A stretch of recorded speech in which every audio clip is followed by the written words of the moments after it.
Hey friends, welcome back. We are reading Buffalo Before Breakfast.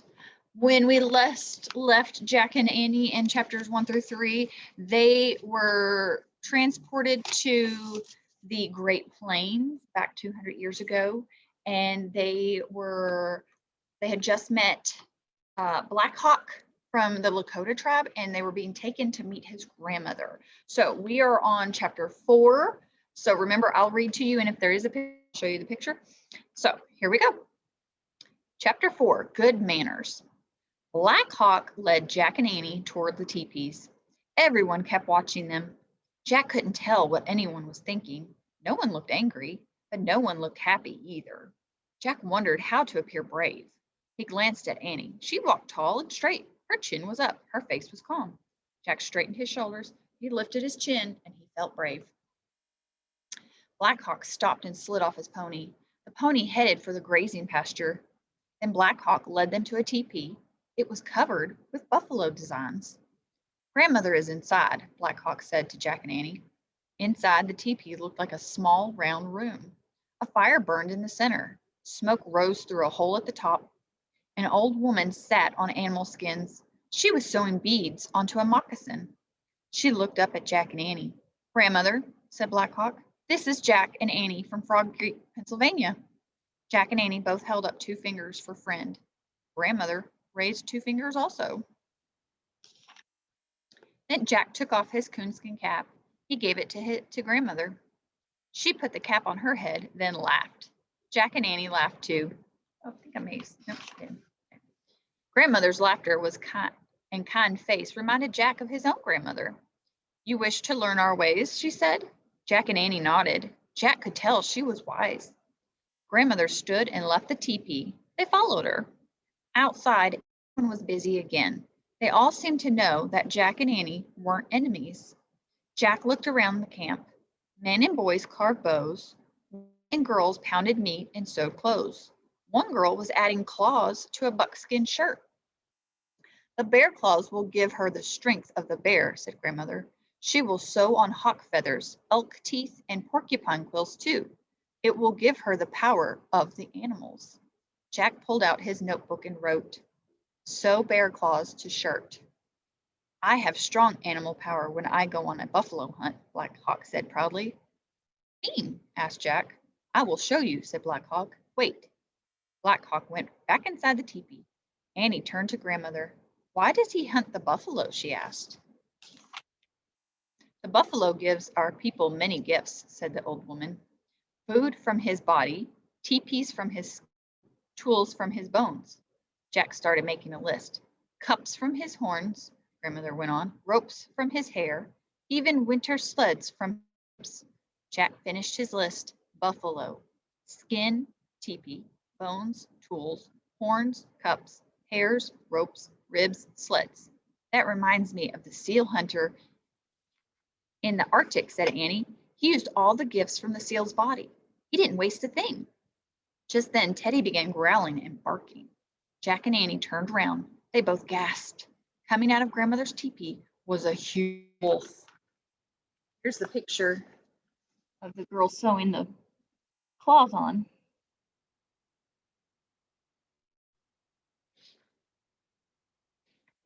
And we're on chapter 5. Sunlight and midnight. The wolf had yellow eyes and sharp teeth. Teddy snarled and barked. Annie rushed forward and grabbed the little dog. Suddenly, the wolf stood up on its hind legs. Yikes, said Annie. She leapt back. Then she and Jack started to laugh. The fierce wolf was Black Hawk wearing a wolf's hide. His head came out through a slit near the wolf's neck. He gave Jack and Annie a little smile. That's a great wolf suit, said Annie. Why do you wear that? Said Jack. The wolf is the most powerful hunter of the buffalo, said Black Hawk. When I wear his skin, I feel his strength. Wow, said Annie. Black Hawk looked at his grandmother. May I show them the buffalo now? He said. Only show, said Grandmother. Do not hunt. We have enough meat today. She looked back at Jack and Annie. Lakota never take more buffalo than we need, she said. That's good, said Annie. Black Hawk handed his wolf skin to her. Then he ran to the grazing ponies. He climbed on his, then he herded two ponies, one black and one yellow, over to Jack and Annie. Hi, Midnight. Hi, Sunlight, said Annie, naming the ponies. She patted their noses. Annie, whispered Jack, how are we going to ride with saddles or reins? Just hold on to their manes, she said, and grip with your legs. Watch. Annie threw her arms around Midnight's neck. She slung her leg over the pony's back and pulled herself up. I'll carry Teddy in the bag, Annie said. Jack picked up Teddy and slipped him inside the leather bag. He handed it to Annie, who hung it over her shoulder. Teddy's head peeked out of the bag. Arf! He barked. Giddy up, Midnight, said Annie. The pony started to walk away. Wait, said Jack. He turned to Black Hawk. He had just a few questions. Black Hawk let out a wild whoop and took off. Jack took a deep breath. He threw his arms around Sunlight's neck, then he slung his leg over the pony's back. The pony started to move. Wait, wait, said Jack. He hopped on one foot trying to keep up. The pony stopped. Slowly, Jack pulled himself onto Sunlight's back. He gripped the pony's mane. Then he carefully reached up and pushed his glasses into place. He looked over his shoulder. Grandmother was watching. She nodded at him. Lakota people admire those who do not show fear, Jack remembered. He liked Grandmother. He wanted her to admire him. He let out a wild whoop, and Sunlight took off like the wind. Whoop made Jack feel braver. He held tightly to Sunlight's mane. They caught up with Black Hawk and Annie, and together they all rode through the tall grass. Shadows of clouds swept over the plains. They looked like giant dark birds spreading their wings. Black Hawk's pony stopped at the top of a grassy slope, and Sunlight and Midnight halted right behind him. Jack couldn't believe his eyes. Before them were thousands and thousands of grazing buffalo. Here they are riding the ponies. All right, chapter 6, Stampede. Wow, whispered Jack and Annie together. Black Hawk looked silently at the grazing buffalo.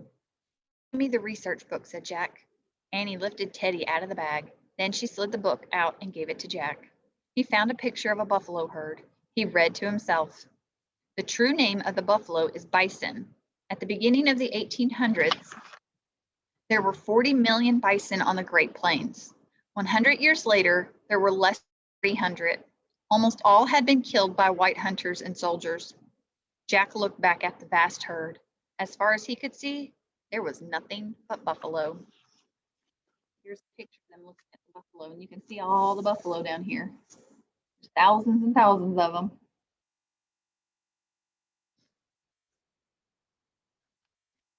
Now Jack knew for certain they'd come to the time before the white settlers and soldiers had arrived, before the end of the great buffalo herds. I have been on many hunts, Black Hawk said, his eyes still on the buffalo. Were you scared? Said Jack. Black Hawk shook his head. You're really brave, said Annie. Black Hawk smiled proudly. I will show you how a brave moves, he said. He slid off his pony. Wait, your grandmother said not to hunt, said Annie. Plus you don't have your wolf suit. I'm not afraid, said Black Hawk. I don't think you should go down there, said Jack. There's no grown-ups around. But Black Hawk wasn't listening. He began creeping on all fours toward the buffalo. I have a feeling something bad is going to happen, said Annie. Jack had the same feeling. He looked back at the book. A bison can weigh 2,000 pounds and stand 6 feet tall. If one becomes alarmed by a hunter, he might start running and set off a terrifying stampede. Jack looked back at Black Hawk. He was creeping closer and closer to the herd. Jack's heart pounded. He wanted to shout, "Come back," but he didn't want to scare any of the huge, fierce-looking animals. Keeping his eyes on Black Hawk, Jack handed the plains book to Annie. She slid it back into the bag beside Teddy. Black Hawk stopped just as he was passing the nearest buffalo. His eyes squeezed shut, his nose wrinkled up, his mouth opened. What is he doing? Asked Jack. Achoo!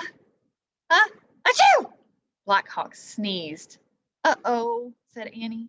The huge buffalo jerked its head up. It made a low moaning sound. Then it pointed its horns and charged. Watch out! Cried Jack. Black Hawk threw himself out of the way of the charging buffalo. A ripple went through the herd as other shaggy animals looked up. Suddenly, Teddy jumped out of Annie's arms. He landed in the tall grass and ran toward the buffalo. "Teddy!" shouted Annie. Black Hawk, here's the buffalo.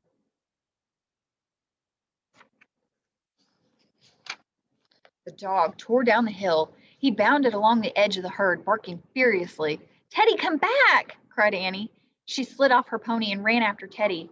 Jack tried to see Black Hawk. The boy was still dodging the running buffalo. He looked tired. Jack took a deep breath. "Go to Black Hawk," he said, nudging Sunlight with his knees. Golden Pony charged down the slope. He ran between the buffalo.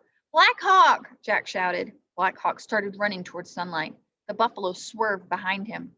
Sunlight slowed as Black Hawk got near. The boy threw himself over the Golden Pony's back.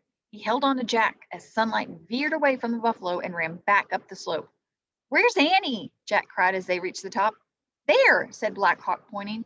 Annie was surrounded by buffalo. Calm buffalo. She was patting them and talking to them. The buffalo near her had stopped running too. The ones beyond those started to calm down, then others, until all the buffalo had stopped running. They began grazing again as if nothing had happened. And we're going to stop right there. And we will continue on our chapters tomorrow with chapter 7. So friends, I will see you guys tomorrow to find out what happened with Annie and the buffalo.